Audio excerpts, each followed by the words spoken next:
What's going on, people? Welcome back to the channel. So from today's title of the video, you can see I'm going to be talking about expensive driving lessons in the UK. Now I'm currently just on my way just to get some work done on my car. Just need to do a few things with my tires, and thought, why not make a video.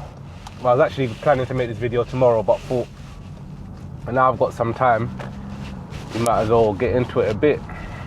Now, the reason I actually wanted to speak about this topic currently is because my partner is, wanting to learn to drive. She passed her theory test about a month ago, which was all good, and now she's ready to, of course, start doing some driving lessons. Now, being someone who passed their test about, was it 16 years ago? I passed in 2010 in July. I haven't looked at anything to do with driving lessons or tests or anything of that nature for a very long while. Now, my partner had started looking at driving lessons, and some of the prices that she was getting quoted is absolutely crazy. And that's the reason why I wanted to make this video, is because just to highlight the fact of, and just to just talk on why are driving lessons so expensive. They are literally just, pricing people out of being able to drive. And it's just making it impossible for people to get their license. Now, I know the type of economy we're living in at the moment. Everything has gone up. Gas prices, finance prices for cars, just everything in general to do with life has gone up. But the price increase on driving lessons are actually insane. I mean, when I was doing my lessons in 2010, and I probably sound like an old man now, but I was paying between 17 to 20 pounds an hour. Now, my partner just done her first driving lesson last week, Monday, and she had to pay the instructor 94 pounds for 2 hours worth of driving lessons. And this is the thing now, they only do a minimum of 2 hour lessons. So yeah, you have to do 2 hours. You can't do an hour and a half like before. And I just want to highlight that this is absolutely, it's borderline criminal. Literally, as I said, I understand the people who work for these companies or who own these companies have to make their money because everything has gone up. But it's gone up to a price where, to learn to drive now, you're probably going to have to pay between £5,000 to £6,000 just to learn to drive. If the average time you need to learn to drive is about 30 hours, I believe. When I was doing it, they say you need about 30 hours at least, but probably some people need more.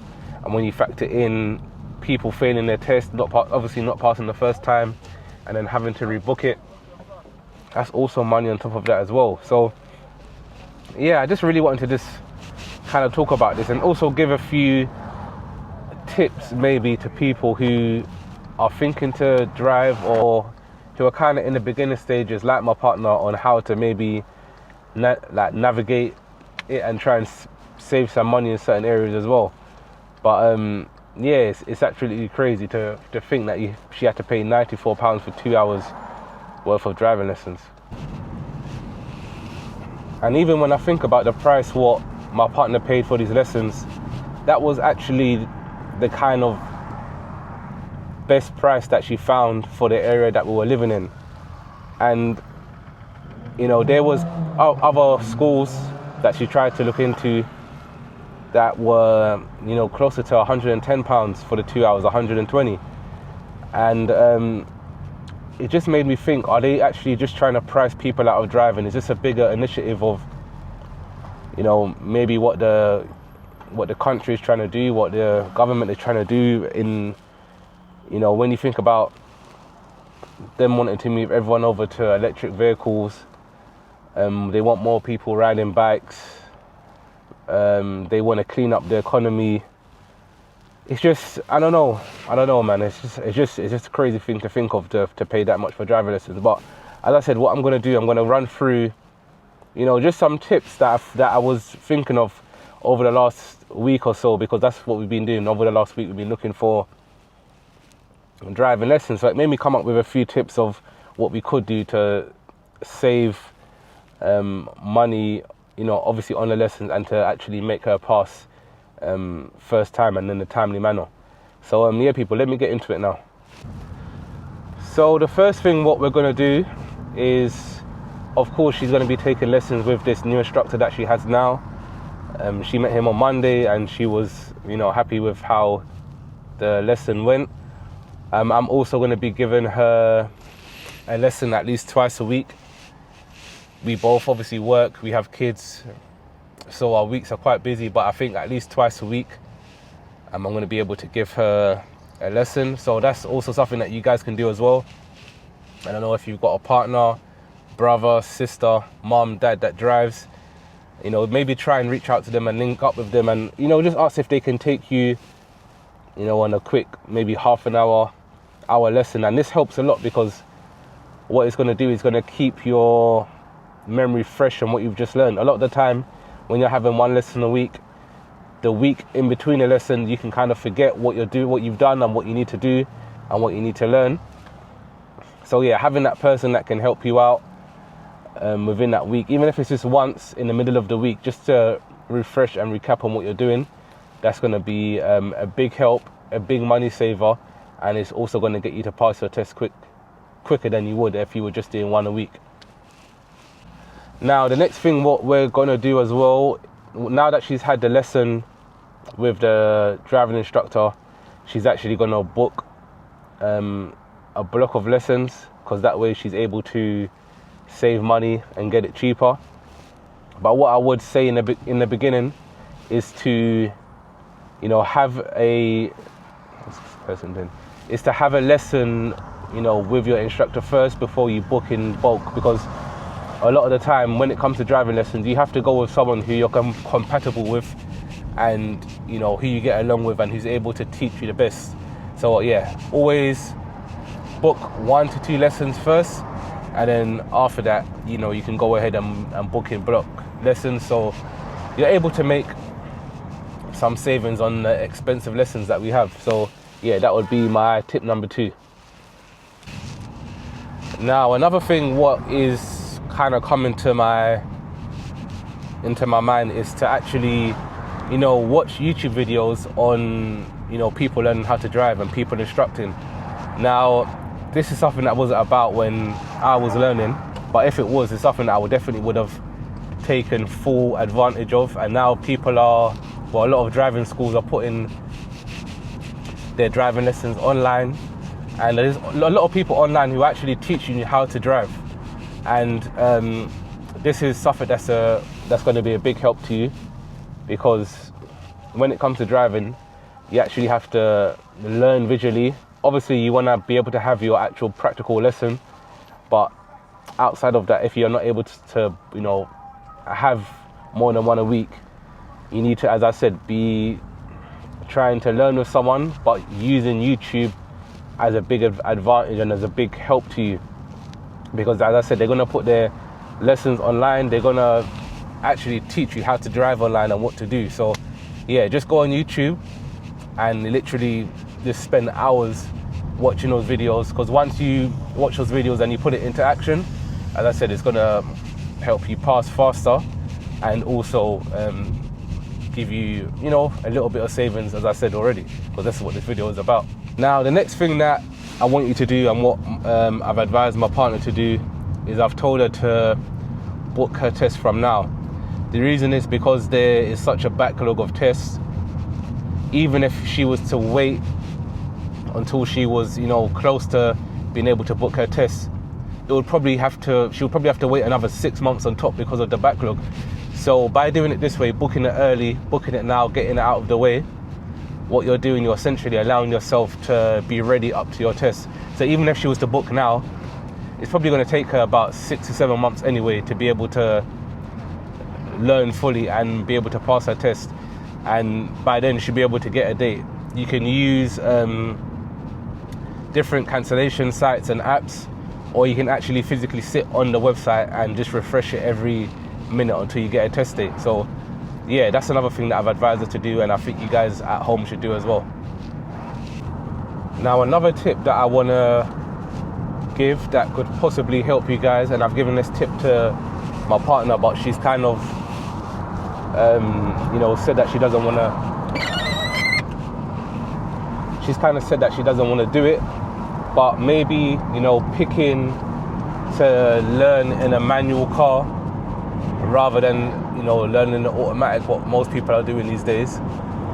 Now, I know obviously it's easier to learn an automatic. Hardly anyone is driving manual cars at the moment, but of course manual lessons are going to be cheaper and you'll be able to drive both. As I said, most people these days are driving automatic. I'm currently driving an automatic.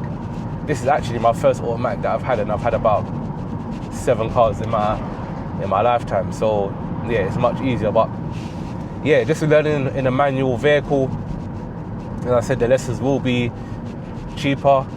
Now, it is probably going to be harder for you to learn. There's more things to kind of pick up on, and when you're changing gears. But as I said, if you do want to save some money over your time and not ending up spending thousands of pounds on these driving lessons, I think learning in a manual is going to be able to help you. As I said, I've gave this advice to my partner, but she just wants to learn in the automatic, which is fine. But yeah, as I said, this is just another tip that I wanted to give. But yeah, people, those are just some tips that I wanted to help out on. As I said, with the driving lessons at the moment, there's no way that you're going to kind of escape paying money, but there's always going to be little tips and tricks that you can do in order to help you. But as I said, yeah, it's just crazy, man. Anything in this economy now that you want to do is just, everything is over the odds. Everything is pricey. You have to think, what about the young people that are maybe 16, 17, 18 and might not have the support of, their parents helping them? How are they going to be, able to afford these driving lessons at such high prices? And just people in general, not just young people, just people in general being able to get on the road and, get themselves an actual life skill. Being able to drive is a very important life skill. It could be the difference between you getting a job and not getting a job if you need to be able to drive for the job, or, they want that to have like a special requirement for you to drive. It's just, yeah, it's just a crazy thing. As I said, because I hadn't looked at any driving lessons or been in that world, I passed so long ago, I haven't been keeping up and keeping an eye on what's going on. But now, as I said, obviously my partner wants to drive, so I've been helping her sort everything out. And yeah, it also kind of goes back to what my channel is about as well. I'm lucky that I'm kind of in a position to be able to help her as well financially to pay for these lessons. And it just goes back to always, well, especially now, being financially ready, making sure you have savings, making sure you're not just spending recklessly. And if you look back on a lot of my videos, this is what I preach and talk about a lot. And I know sometimes it might sound boring, but I do it for times like this. If you want to help your partner out, or if your child needs something, if a family member needs help, these are the perfect moments that you can help them. But yeah, I just wanted to have that little bit of a rant just about how expensive driving lessons are, because yeah, it's crazy. But yeah, people, I'm going to end the video here. I hope this was of some use to people who are thinking about driving soon, or who have just started and want to try and keep the cost down to a minimum. But yeah, people, I'm going to end the video here, and I will see you guys on the next one.